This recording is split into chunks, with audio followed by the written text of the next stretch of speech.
Magtagalog na lang kayo. Oo nga. Kasi hirapan ako mag-English. Hindi, pwede mo naman itag. Laman na Our favorite person here in the Stay Bridge.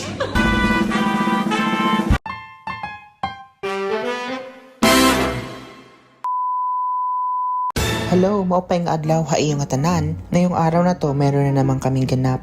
Birthday kasi ngayon ni Ace kaya as usual mag-hotel na naman kami. Pag ganito kasing may mga celebration, nagbubuk talaga kami ng hotel. Kasi sa liit ng bahay na inuupahan namin, hindi namin kayang ma-accommodate ang mga bisita. Nag-taxi na pala kami dyan kasi pag nag-train kami or kaya pag nag-metro kami, abutin kami ng halos 1 oras. Kagandahan kasi dito sa Dubai kasi maraming way of transportation. Flex ko pala tong Dubai frame na napakaganda.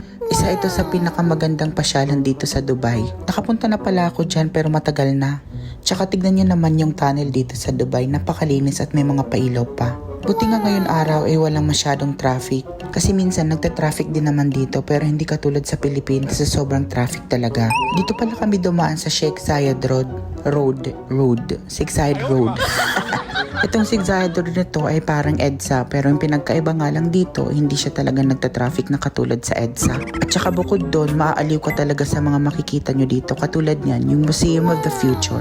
Actually, mas maganda talagang dumaan dito pag gabi kasi makikita mo talaga yung city lights. Dahil umaga kaming dumaan, ipakita ko na sa inyo kung ano yung view ng umaga dito.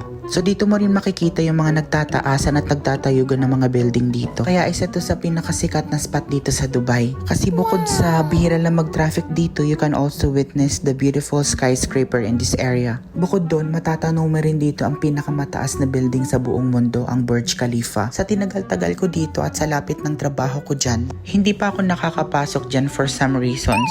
Una is takot din talaga ako sa heights. Pangalawa, bihira lang kasi magka-off kaya minsan wala na talagang time mamasyal pa. Pero soon mapapasok ko rin yan. So nandito na pala kami sa area kung saan yung hotel kami mag-check-in. So yung biyahe papunta dito galing sa amin is mga nasa 15 to 20 minutes. Pag nag-taxi kami, pero pag nag-metro kami, yun nga, sabi ko, abutin kami ng almost 1 hour. So yan pala yung pangalan ng hotel, Stay Bridge. Hindi ko na rin pala mabilang kung ilang beses na kami nag-check-in dito. Madalas kasi talaga namin sineselebrate yung mga special occasions dito like Christmas, New Year's, something na big occasions. Katulad niyang birthday or anniversary.